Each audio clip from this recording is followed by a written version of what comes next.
अस्सलाम वालेकुम नाज़रीन इकराम, आप लोग सब कैसे हैं? अल्लाह के करम से आप लोग सब खैरियत से हों, यही उम्मीद करती हूँ।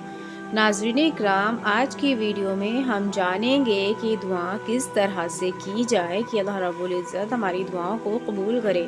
नाज़रीन इकराम, हम सब अपनी ज़िंदगी में बेहद दुआएं करते हैं और अल्लाह से बहुत कुछ मांगते हैं, लेकिन अगर हमारी कहीं दुआओं में कोई कमी रह जाती है तो वही हम इस वीडियो में आज जानेंगे। नाज़रीन इकराम, यूँ तो अल्लाह से हम जिस तरह से भी मांग लें, अल्लाह बेशक बहुत बड़ा है और देने वाला है, वो हर हाल में हमको अता कर देता है। लेकिन सलीके के तौर पर जिस तरह से हम सबको दुआएं मांगनी चाहिए, तो वही तरीका आज हम आप लोगों को बताने जा रहे हैं। हो सकता है दुआएं मांगने में हमसे कहीं ना कहीं कोई गलतियां हो जाती हों, तो वो गलतियां सुधर जाएं। नाज़रीन इकराम, आप लोगों से गुजारिश करती हूँ वीडियो को मुकम्मल देखिए, और अगर आपको वीडियो पसंद आती है तो ज़रूर दूसरों तक भी शेयर करिए और सवाब के मुस्तहक बने। मैं आपके लिए आगे भी कोशिश करती रहूँगी अच्छी अच्छी वीडियोस लाने की। आप लोग मेरे चैनल को ज़रूर सब्सक्राइब करें। तो नाज़रीन इकराम, जानते हैं किस तरह से हमें दुआ करनी चाहिए। तो नाज़रीन इकराम, नापाकी और गंदगी और पलीती से पाक और मैल कुचैल से साफ़ सुथरे होकर दुआ मांगना मुस्तहब है, और वज़ू करना भी मुस्तहब है, और उसके बाद फिर दुआ मांगें। नाज़रीन इकराम, क़िबला की ओर मुँह करके दुआ मांगना मुस्तहब है। दुआ मांगने से पहले नमाज हाजत पढ़ना भी मुस्तहब है। दुआ के लिए दोनों घुटनों के बल बैठना भी मुस्तहब है। नाज़रीन इकराम, दुआ मांगने से पहले और बाद में अल्लाह ताला की हम्दो सना करना भी मुस्तहब है। दुआ के अव्वल और आखिर में नबी करीम सल्लल्लाहु अलैहि वसल्लम पर दुरूद और सलाम भेजना भी मुस्तहब है। नाज़रीन इकराम, दोनों हाथों को फैलाकर दुआ मांगना मुस्तहब है। नाज़रीन इकराम, आसमान की तरफ नजरें कर कर दुआ मांगना मकरूह है, ऐसा बिल्कुल भी ना करें। नाज़रीन इकराम, दोनों हाथों को मूंढों तक उठाकर ही दुआ मांगे, दोनों हाथों को खुला रखें। दुआ मांगते वक्त अल्लाह पाक के उस्माए हुस्ना और उसकी खूबियों और अच्छाइयों का वास्ता देकर दुआ मांगना भी मुस्तहब है। और सबसे अहम बात यह है कि दुआ करते वक्त हमेशा पूरा यकीन रखना चाहिए कि अल्लाह सब कुछ सुन रहा है। नबियों के वसीले से दुआ मांगनी चाहिए। नाज़रीन इकराम, जब भी दुआ मांगे तो पूरा दिल और जहन अपना दुआओं में ही होना चाहिए। यकीदा होना चाहिए कि अल्लाह हमें देख रहा है और हमें सुन रहा है। दुआ में आवाज़ को पस्त यानी नीची आवाज़ में मांगना चाहिए। दुआ में अपने गुनाहों का भी इकरार करना चाहिए और गुनाहों के लिए मुआफ़ी भी मांग लेनी चाहिए।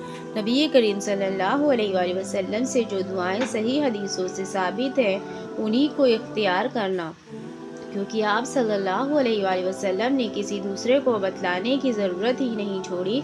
यानी वो तमाम ज़रूरियात जिनके लिए इंसान हुआ है, मांगता है, आप सल्लल्लाहु अलैहि वसल्लम ने उन सब के लिए दुआएं बतला दी हैं। ठोस और जामे यानी तमाम ज़रूरियात को शामिल दुआएं इख्तियार करना। अपनी ज़ात से दुआएं शुरू करें, फिर अपने माँ बाप और सारे मोमिन भाइयों के लिए दुआ करें। यानी पहले अपने लिए और फिर एक के बाद दूसरे के लिए ओहदे के लिहाज से दुआ मांगे। ये मुस्तहब है। नाज़रीन इकराम, अगर इमाम हो तो अकेले अपने लिए दुआ ना मांगे, बल्कि तमाम लोगों के लिए, मुक्तदियों के लिए दुआ मांगे। जैसे मेरी की जगह पर हमारी और मैं की जगह पर हम के अल्फाज का इस्तेमाल करें। नाज़रीन इकराम, पूरे भरोसे के साथ और यकीनी तौर पर दुआ मांगना, और अल्लाह ताला वाकई में दुआओं को कबूल करेगा बेशक। नाज़रीन इकराम, जब भी दुआ मांगें बड़े शौक़ और ध्यान से और तवज्जो देकर दुआ मांगें। दिल की गहराइयों से पूरी कोशिश और मेहनत से दुआ मांगें। दिल की दुआ पूरी होती है बेशक। अगर आप दिल से दुआ नहीं करते हैं, आपका दिल कहीं और होगा और जहन कहीं और होगा, तो ऐसी दुआएं कबूल नहीं होती हैं। नाज़रीन इकराम, एक ही मकसद और मुराद के लिए बार बार दुआ मांगे। एक ही दुआ बार बार मांगने का कम से कम दर्जा 3 मरतबा है, यानी हर दुआ कम से कम 3 मरतबा मांगे।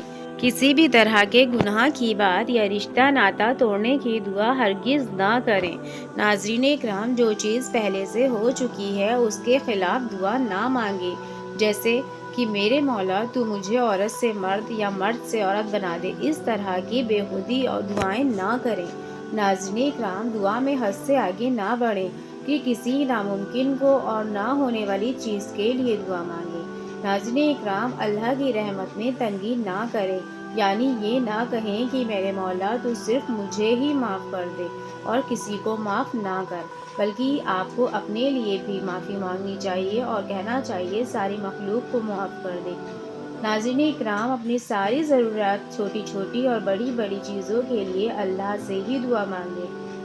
دعا مانگنے والا اور سننے والا دونوں آمین کہیں۔ ناظرین اکرام، دعا کے قبول ہونے میں جلد بازی بالکل نہ کریں۔ جیسے یوں نہ کہیں دعا پوری ہونے میں ہی نہیں آتی، یا میں نے دعا کی تھی لیکن قبول ہی نہیں ہوئی۔ بے شک جب بھی دعا کریں اللہ پر بھروسہ کر کے پورے عقیدے کے ساتھ اور دل سے مطمئن ہو کر دعا کریں۔ ناظرین اکرام، اللہ ہم سب کو دل سے محبت سے عبادت کرنے کی توفیق دے اور ہمیں دل سے ہی دعائیں کرنے کی بھی توفیق دے۔ اللہ ہماری سبھی جائز دعاؤں کو قبول کرے اور ہم سے جو گناہ ہو گئے ہوں ان کو معاف کر دے، آمین یا رب العالمین۔ ناظرین اکرام، آپ لوگوں سے گزارش ہے دوسرے لوگوں تک بھی ویڈیو ضرور شیئر کریں۔ اللہ حافظ۔